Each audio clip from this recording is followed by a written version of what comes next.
साथियों नमस्कार। आज हम सभी का स्वागत करते हैं एमएस वर्ड के नए ट्यूटोरियल। पिछली बार हम सभी लोगों ने बोल्ड करना और ब्लेंड कमांड को सीखा था और आज हम सीखेंगे कि टेक्स्ट को कलर कैसे किया जाता है और उसमें कुछ थोड़े बहुत बदलाव करके देखेंगे कि उसके साइज को बड़ा कैसे करेंगे और उसके साइज को छोटा कैसे करेंगे। आइए, एमएस वर्ड की सीरीज में आप सभी का बहुत बहुत हार्दिक स्वागत व अभिनंदन। ठीक है, जैसे मैंने अपना नाम लिखा आकाश वर्मा, लिख लिया। अब हमने इसको क्या है, अगर थोड़ा सा बड़ा करना अगर हमसे चाहें तो मेरे पास यहाँ पर देखिए एक बड़ा ए बना है, एक छोटा ए बना है। जब छोटे ए पर हम ले जा रहे हैं तब यहाँ पर लिख के आ रहा है डिक्रीज फॉन्ट साइज, मतलब जो फॉन्ट है वो हमारा डिक्रीज होगा। डिक्रीज का मतलब है कि जो उसका साइज है वो कम हो जाएगा। और हम यहाँ पर अगर क्लिक ना करना चाहें तो एक ऑप्शन मेरे पास और दे रहा है कि कंट्रोल शिफ्ट और स्मॉलर देन, मतलब जो छोटा मुंह वाला बटन है वो, और कंट्रोल और शिफ्ट को अगर हम एक साथ दबाएंगे तो अक्षर हमारा छोटा हो जाएगा। और अगर हम यहाँ पर लेकर आएंगे तब यह क्या कह रहा है, कंट्रोल शिफ्ट और ग्रेटर देन, मतलब कंट्रोल और शिफ्ट के साथ अगर बड़े मुंह वाला बटन दबाएंगे हमारा जो टेक्स्ट है या फिर जो लिखा हुआ हमारे कुछ वर्ड है कुछ अक्षर है वो बड़े हो जाएंगे। ठीक है, आइए इसको बड़ा करते हैं। 14, 16, 18, 20, 22, 24, ऐसे दो दो करके ये बढ़ता रहेगा। अब मान लीजिए हमें इससे क्या करना है, कलर करना है, तो सब इसे सेलेक्ट कर लेंगे माउस से लेफ्ट बटन से। और यहाँ पर देखिए जो एक नीचे कलर आया हुआ है इसमें क्या लिखा है, फॉन्ट कलर। फॉन्ट मीन्स जो ये चीज हमने लिखा है आकाश वर्मा, ये जो अक्षर है इसको फॉन्ट बोला जाता है। कलर करते हैं इसको।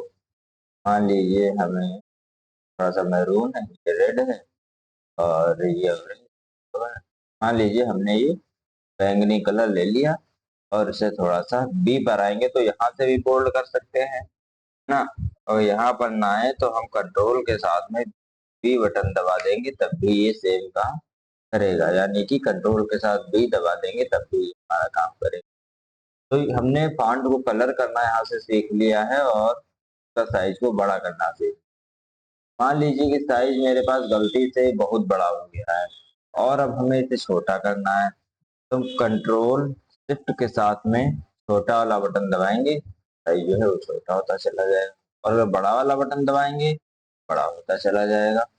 नहीं तो कोई समस्या नहीं है आपको। और कहीं कहीं पर आपने देखा होगा कि जो अक्षर होते हैं वो थोड़ा सा तिरछे बने हुए होते हैं, वो तिरछे लिखे होते हैं।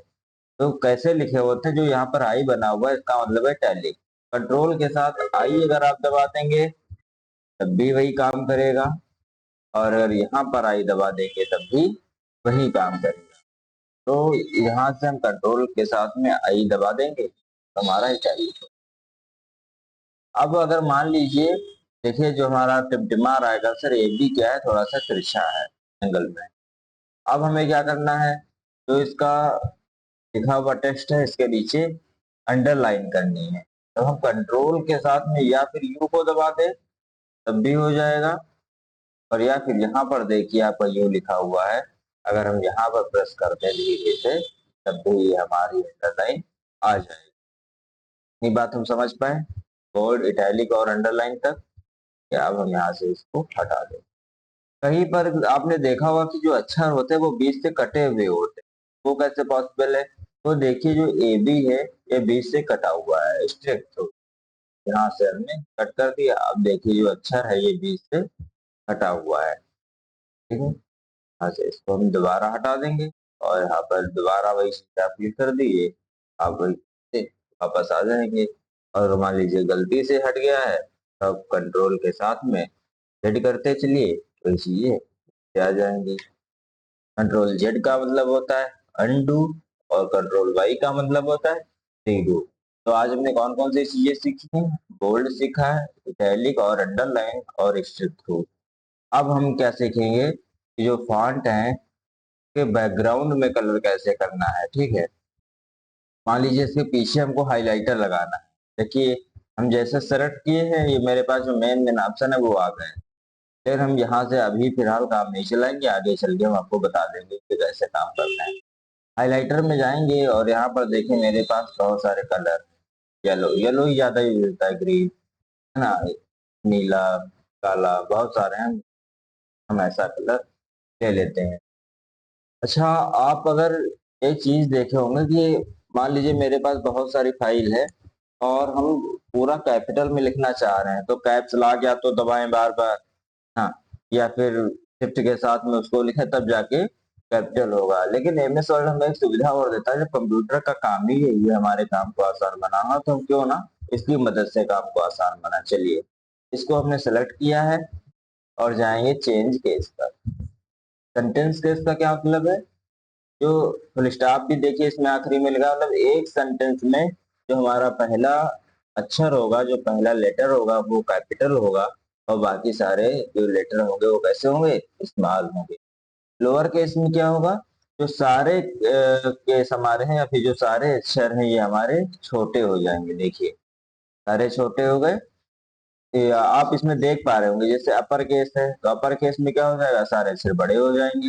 हाँ, थोड़ा सा ये साइज हमने बड़ा कर दिया था, इससे नीचे आ गया है ना। अब आप देखिए ऐसे कैपिटलाइज ईच वर्ड, इसका क्या मतलब है? हर अक्षर का, सॉरी, हर वर्ड का जो पहला अक्षर है वो केवल कैपिटल रहेगा, बाकी सब स्मॉल रहेगा। करके देखते हैं, है ना। जो हमारे नेम वगैरह है वो इसी में लिखे जाते हैं। हर वर्ड का पहला अक्षर कैपिटल, बाकी सब स्मॉल। लेकिन जो टॉगल केस है इसमें इसका उल्टा होता है। हर वर्ड का जो पहला अक्षर है वो स्मॉल होगा और जो हर वर्ड का बाकी अक्षर है वो हमारे कैपिटल। फिलहाल हम इसको कैपिटलाइज ईच वर्ड में रखेंगे, ज्यादा बेटर लगेगा। आज के लिए वीडियो को इतना ही हम रखेंगे, फिर उसके बाद हम जो है वो पैराग्राफ वाला स्पेस को पूरा कवर करेंगे। ठीक है, उम्मीद करता हूँ आपको इतनी थोड़ी सी चीज समझ में आई होगी और थोड़ा थोड़ा ही करके हम लोग आगे की ओर बढ़ते चले और पढ़ते चले। बहुत बहुत धन्यवाद।